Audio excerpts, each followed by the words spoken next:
What would you do if you suddenly woke up inside a starship made of living flesh, one that breathes, thinks, and hungers?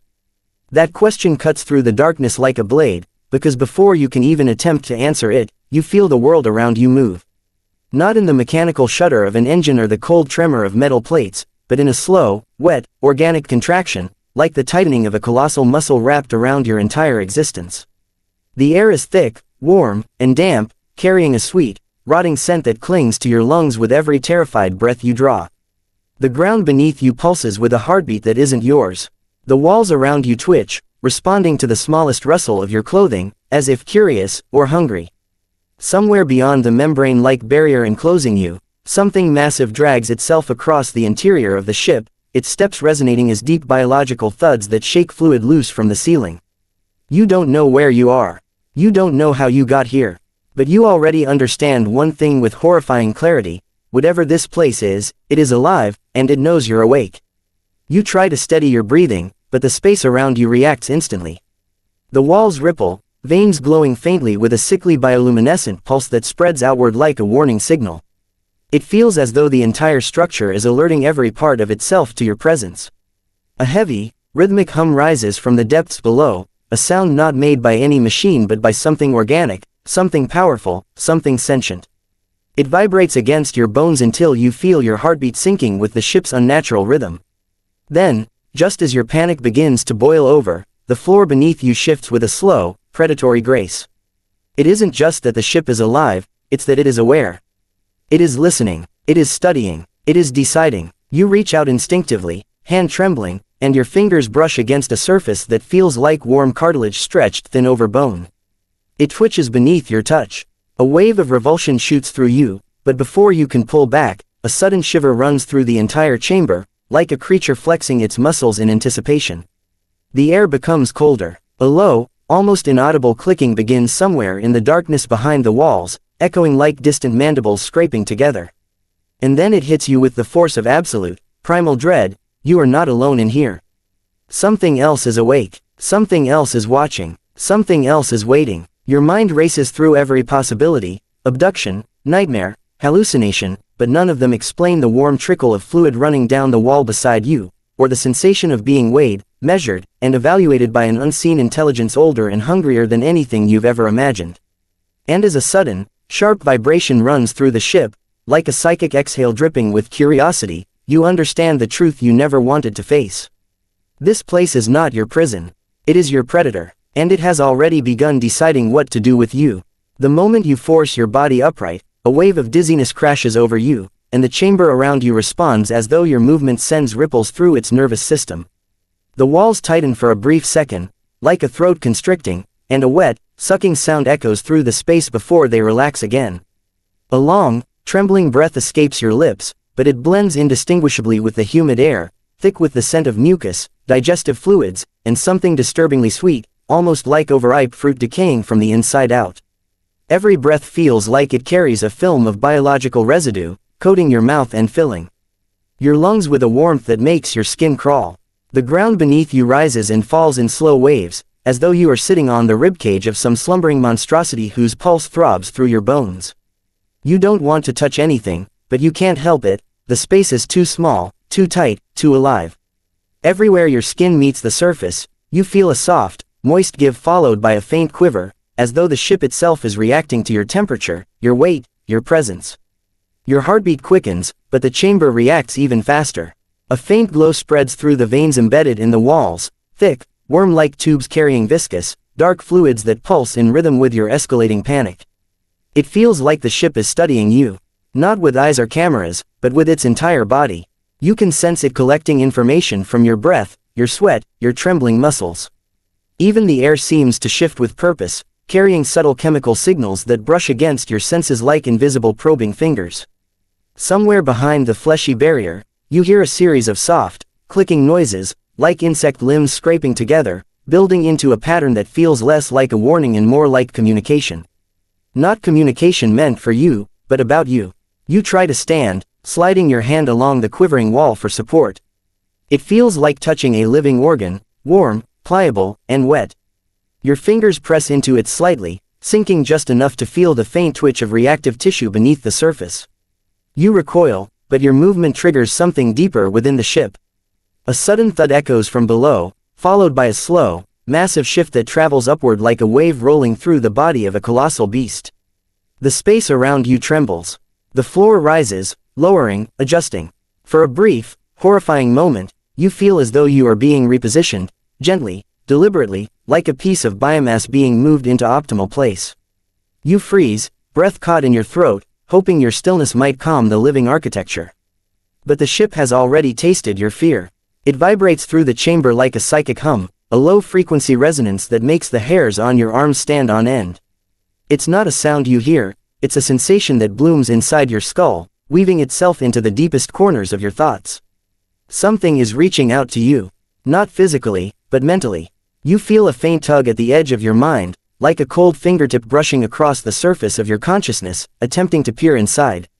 The intrusion is subtle yet unmistakable, and instinctively, you pull back as though from the edge of an abyss. But it is too late. The Hive ship has noticed you. It has felt the spark of your awareness. And now, it wants more. A shiver runs through you as you realize with chilling certainty that you have not simply awakened inside a living vessel. You have awakened inside a creature that is examining you with the same curiosity a predator grants prey before deciding how best to consume it. And somewhere nearby, though you cannot see it, cannot hear it, cannot fully comprehend it, something else stirs in response.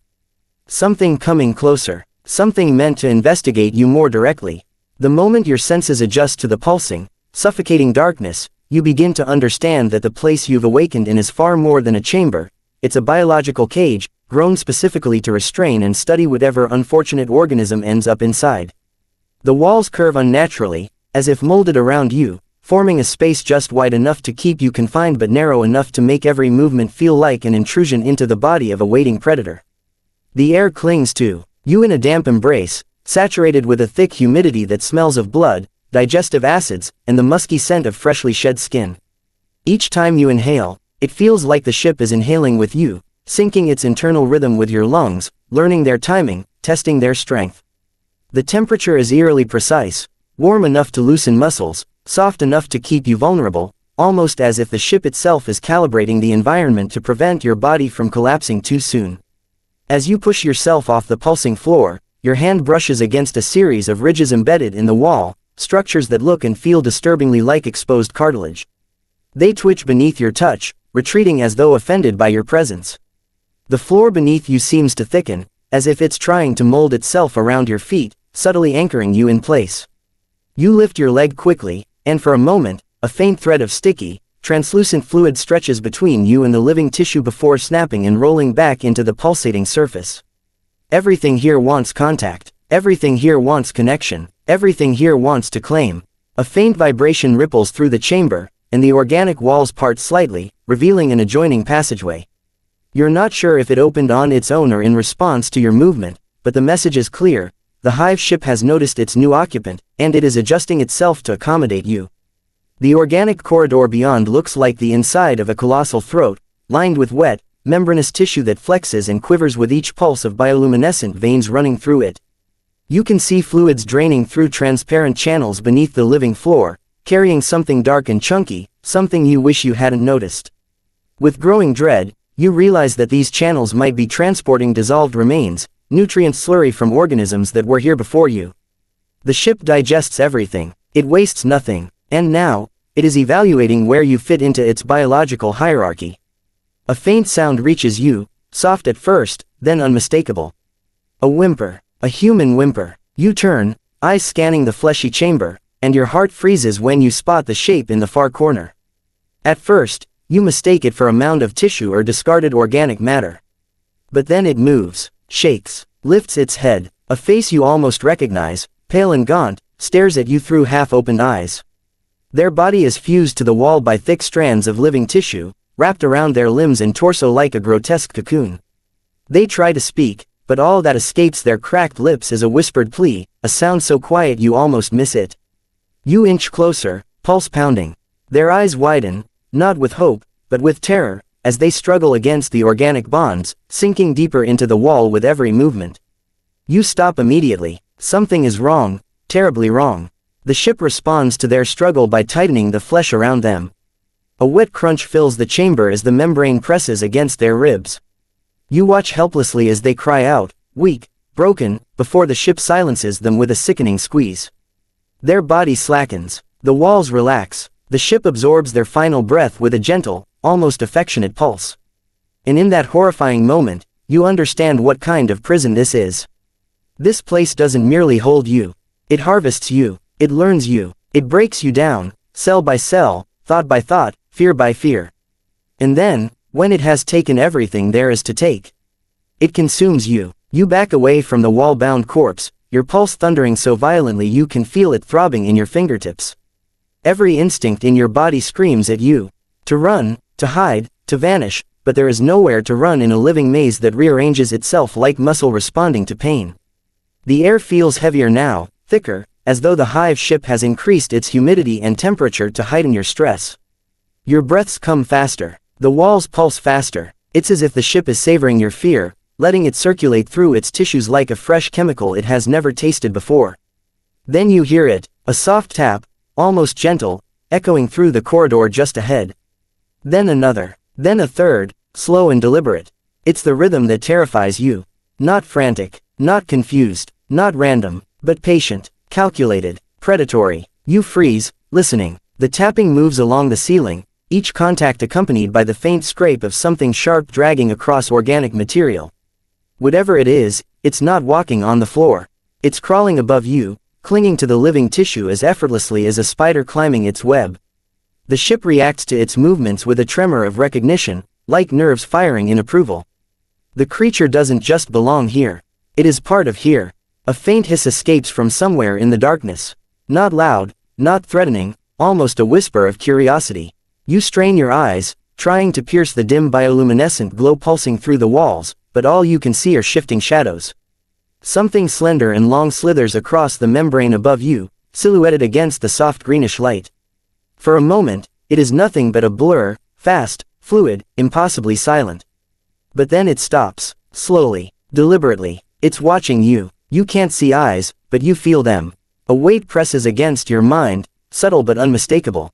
A probing sensation, cold and invasive, slips into your thoughts like a scalpel sliding between nerves. It isn't trying to speak to you. It isn't trying to understand you. It's merely tasting your mind the way a tongue might test the edge of a blade. You clench your jaw, trying to force the presence out, but it lingers in the corners of your consciousness, observing how you resist. Then the tapping resumes. Closer now. The creature moves with a precision that defies instinct. It stops directly above you, clinging upside down to the quivering membrane. The air shifts. A foul, wet breath rolls over you, hot enough to fog your vision, carrying the smell of digested flesh and raw bone. Every muscle in your body locks as a thin, needle-like appendage slowly pierces through the fleshy ceiling, dripping clear fluid that sizzles faintly when it lands near your feet. You step back, heart in freefall. The creature retracts the appendage just as silently as it appeared, but the message is unmistakable. It has found you. It has marked you, and now, it is deciding what to do next. A soft, clicking trill vibrates through the chamber, resonating with an eerie intelligence. The sound spreads through the walls like a signal, a message carried through the hive's living network. You feel the floor tense beneath your feet, as though the ship is bracing itself for what comes next. The faint presence in your mind deepens, and this time, you sense something sharper, hungrier, more focused. It doesn't see you as a prisoner. It sees you as a sample, a specimen, data to be collected, biomass to be catalogued, and somewhere deep within the ship, the synaptic will of the Tyranids shifts its attention toward you, not with urgency, but with a chilling, methodical interest. The first creature has found you. More will follow, because now the hive knows you're valuable, and the hive never stops feeding. The moment the creature's psychic presence retreats, you feel an eerie stillness sweep through the chamber, like the calm before a storm that isn't shaped by weather, but by thought. The air grows colder, the walls stiffen, and the living floor becomes unnervingly still beneath your feet. For the first time since awakening, the ship is no longer reacting to your every breath. It's as though it has paused, waiting not for you, but for something greater. Something deeper. Something that is stirring far beneath the layers of flesh, sinew, and nerve that form this monstrous vessel.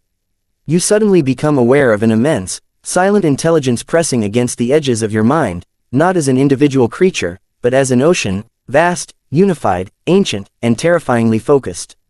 The Hive ship is thinking. And now, it is thinking about you. At first the sensation is barely noticeable, a faint tingling at the base of your skull like an electric current slipping through your nervous system. But gradually it intensifies, threading itself through your consciousness with slow, deliberate precision. It doesn't feel like communication, or even like an attempt to speak. It feels clinical, dissecting. Your memories flicker in fragmented flashes. Faces you once knew, places you once lived, moments of fear, moments of joy, even the memories you thought long buried. The intelligence doesn't react to them. It simply absorbs them the way a predator examines a bone before deciding whether it is worth breaking open. You try to shut it out. You try to think of nothing. But the more you resist, the more pressure you feel. Not painful, worse, intrusive, impersonal, efficient. As if the hive is exploring the architecture of your mind, mapping its shape, identifying its weaknesses, studying the trajectory of your thoughts as easily as it studies the chemical composition of your blood. A wave of nausea rolls through you as your memories continue to flicker. Childhood laughter, fear, shame, the cold touch of grief, each memory dissolving into static the moment it is touched by the hive's will. You feel stripped raw, exposed, your identity peeled apart layer by something that doesn't understand you, and doesn't care to. Then the psychic probing shifts. Your fear spikes, and the hive responds instantly. The chamber vibrates with a soft, resonant hum, matching the rhythm of your racing heart. It isn't mirroring your heartbeat, it's measuring it. The intelligence tastes your panic like a chemical signal, analyzing how your mind reacts under stress, how your body responds to terror, how your instincts spike when cornered. You are data, you are input, you are nothing more than a biological page in a vast, endless manual the hive is writing with every living thing it consumes. For the first time, a cold realization settles into your bones. The Tyranids do not simply devour flesh. They devour information. They devour experience. They harvest the very essence of every species they encounter, absorbing knowledge the way lungs absorb air. The air thickens as a heavy psychic pulse rolls through the corridors, rippling the walls like shockwaves passing through water. You stagger as your vision blurs for a heartbeat, and within that single moment of weakness, you feel the hive mind brush against your thoughts again, but this time, it shows you something. Not in words, not in images, but in sensation, hunger, endless, insatiable, all-consuming hunger. A hunger that stretches across stars. A hunger that has swallowed civilizations whole. A hunger that sees planets not as homes, but as meals. A hunger that now sees you, small, fragile, insignificant, and yet still worth cataloging before digestion. Your knees threaten to give out as the psychic weight deepens for a single unbearable second. You feel the consciousness of the ship tilt toward you, acknowledging you fully for the first time. It feels like being seen by a god that knows only instinct, only consumption, only the cold precision of evolution. Then, as suddenly as it began, the pressure lifts. The chamber exhales softly. The walls relax. The hum fades. But the message lingers in your thoughts like a scar. The Tyranid Hive ship now knows your mind. And it has already decided how it will use you. The chamber's psychic grip loosens, but the relief lasts only long enough for you to catch a single trembling breath. Then a deep, guttural vibration rumbles through the walls, so low it feels like it's resonating inside your ribs rather than outside them. The floor beneath you quivers, and the temperature rises sharply, carrying with it the stench of old blood and something far worse, the unmistakable odor of fresh digestion. The hive ship is no longer contemplating you. It has moved on to something else, something more primal, more immediate. The hunger you felt through its psychic presence now manifests physically, rippling through the ship's organs in slow, methodical waves. A soft tearing sound breaks the silence. Then another. Then a wet, heavy sloshing. The walls to your left begin to split apart like a wound being forced open from beneath the skin.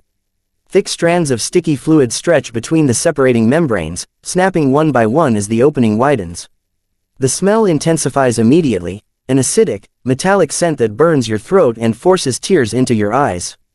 What lies beyond the opening is not a corridor, not a chamber, not any architecture resembling a starship. It is a pit, a biological, pulsating pit filled with churning fluids and half-dissolved shapes struggling to retain their form. You stagger backward as the ship exhales a long, warm breath into the room, a gust thick with evaporated enzymes. The pit's surface bubbles violently, and for a moment you can make out the pale, bloated outline of a limb rising through the fluid before sinking again beneath the churning mass. The shapes within the pool are impossible to distinguish, some still vaguely humanoid, others twisted by digestion into grotesque forms with sagging skin and exposed bone. You're witnessing the hive's stomach, its digestive chamber, its recycling pit of biomass where the dead, the dying, and the consumed all end up together. And the process is horrifyingly efficient. You watch in frozen terror as the walls around the pit release thin, tendril-like appendages that slide across the liquefying bodies, absorbing nutrients directly through their surfaces. The tendrils pulse, swelling with stolen matter before retracting into the walls, feeding the ship's tissues. The fluid itself is alive with microscopic organisms, parasites bred to dissolve flesh, clean bone, and reduce everything to raw biological material. The hive does not simply digest.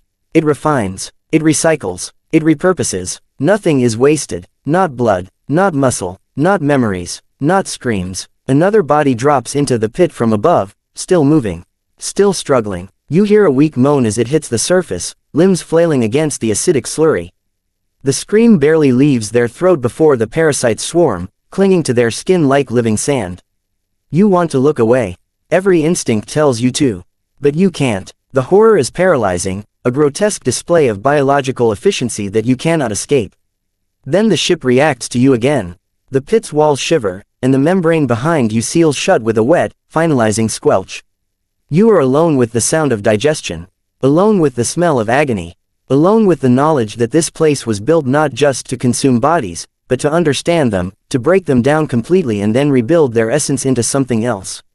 Something useful, something Tyranid. And suddenly a thought crashes into you with crushing weight. This is where every prisoner ends up. Every scream, every brain, every memory, every identity. This pit is the final destination of everything the Tyranids touch. You stare at the churning mass, horrified by the inevitability of it all. You know with sickening certainty that the ship has already calculated your place in this cycle. It knows your biological composition. It knows the structure of your mind. It knows how long you will last before your body becomes another twitching form sinking beneath those bubbling fluids. And yet, you are still alive, which means the hive has plans for you before the digestion begins. Deep in the vascular maze of the hive ship, the surviving humans begin to realize a horrifying truth: the ship is not merely watching them, it is evaluating them. Every movement, every breath, every moment they linger too long in one corridor seems to provoke a subtle shift in the living walls. Sometimes a membrane closes behind them, sometimes a tendril lowers, brushing the ground near their feet as if measuring their gait or scent. It becomes clear that the hive mind is learning, adjusting, optimizing the flow of its prey. The survivors feel less like fugitives and more like specimens trapped in a controlled environment, moving through an experiment designed by an alien intelligence far beyond their comprehension. Temperature fluctuations sweep through the corridors in slow, deliberate waves, as though the organic structure is calibrating for a purpose. Cold air makes their muscles seize. Heat pushes them to exhaustion. The changes never last long enough to kill them outright, only long enough to weaken them, to guide their direction like cattle prodded through invisible gates. The hive mind seems intent on herding them toward some internal destination, but the survivors cannot determine whether that place will be a prison, or a processing chamber. As they advance, the ship's sounds grow louder, wet pumping, distant clicking, a low resonant thrum that vibrates in their bones. The metallic tang of blood thickens in the air, mixing with musk and chemical pheromones so potent they cause migraines. Some of the humans begin to hallucinate, seeing shifting shapes in their peripheral vision. Others feel phantom touches along their necks and backs. It's as if the ship is probing their minds, testing their fears, learning which psychological weaknesses will break them the fastest. One corridor leads them into a towering chamber filled with translucent sacs hanging like swollen lanterns. Inside each sac, half-formed organisms writhe in embryonic fluid, claws twitching, jaws clenching, eyeless heads turning toward the sound of movement. Some seem to mimic human shape, others resemble twisted, nightmarish hybrids of species no imperial biologist has ever documented. The survivors freeze, horrified, as they realize that the hive mind is designing new bioforms, possibly using the DNA of the humans it has already consumed. The sacs pulse in unison, and for a moment, the survivors feel as though they are surrounded by an army waiting to hatch. A sudden shudder rolls through the hive ship, violent enough to shake the chamber. The sacs sway, veins on the walls brighten with a surge of bioluminescent energy. The survivors fall silent. Something is happening, something massive, deliberate, and imminent. The ship is preparing for a metamorphosis, or a battle, or perhaps a new stage of infestation. The air thickens with spores. A deep psychic pressure presses against the survivors' thoughts, drowning them in alien whispers. They feel the hive mind's focus sharpening, turning toward them, and in that moment, they understand that their presence is no longer incidental. The hive ship is done studying them. Now, it is claiming them. The survivors are herded, or perhaps guided, into a vast chamber that seems impossibly alive. The walls pulse in slow, rhythmic contractions, and every surface glistens with a wet, translucent membrane that shifts and stretches as though breathing. From above, countless sacs hang suspended, glowing faintly with bioluminescent veins that snake across the walls like living circuitry. Inside each sac, larvae writhe and twitch in grotesque anticipation, their semi-formed limbs brushing against the fluid and one another. The air is thick with a nauseating sweetness, mixed with the acrid tang of decayed flesh. The survivors realize, with a sickening clarity, that they have stumbled into the hive ship's nursery, the hatchery where the Tyranids generate the next wave of predators. The larvae move with unnatural purpose, wriggling as if sensing every heartbeat in the room. Some have elongated limbs, others sprout jagged appendages that scrape against the inside of the sacs. Even before they fully mature, the organisms display predatory instincts. They anticipate collisions, adjust positions, and coordinate their writhing in patterns that hint at intelligence far beyond instinct. The hive mind's reach extends even here, through psychic threads connecting each embryo to the central network. It is teaching them, training them, perfecting them. You can almost hear the psychic hum vibrating through the air, a low, resonant lullaby for future killers. Bodies hang suspended in a viscous slurry between the sacs, their organic matter slowly being broken down to feed the incubating young. Limbs twitch as if still resisting, but the process is relentless. Nothing is wasted. Bone is ground down, blood recycled, muscle liquefied and pumped through vein-like conduits into the sacs above. The survivors stagger through the chamber, barely able to breathe without gagging at the sight and smell of life and death intertwined so completely that the line between the two no longer exists. Every inch of the room seems alive, the floor pulses like a heart, the ceiling flexes like a diaphragm, and the walls quiver as though adjusting to accommodate growth, nourishment, and protection for its progeny. A sudden, subtle vibration moves through the hatchery, and the larvae respond instantly. They quiver, thrash, and align themselves in patterns that are almost geometric in their precision. Some even attempt to reach toward the humans, their movements hesitant but predatory, like a predator testing a new prey species. The survivors freeze in panic, realizing that the creatures are not just embryos, they are extensions of the hive mind itself, each one a living node of psychic awareness capable of detecting fear, measuring strength, and predicting movement. One survivor, a trembling figure at the back, whispers a name that seems foolish in the face of this horror. The voice carries no real weight, but the hive ship responds anyway. A shiver runs through the floor beneath their feet, a subtle, almost imperceptible wave that carries through every membrane in the chamber.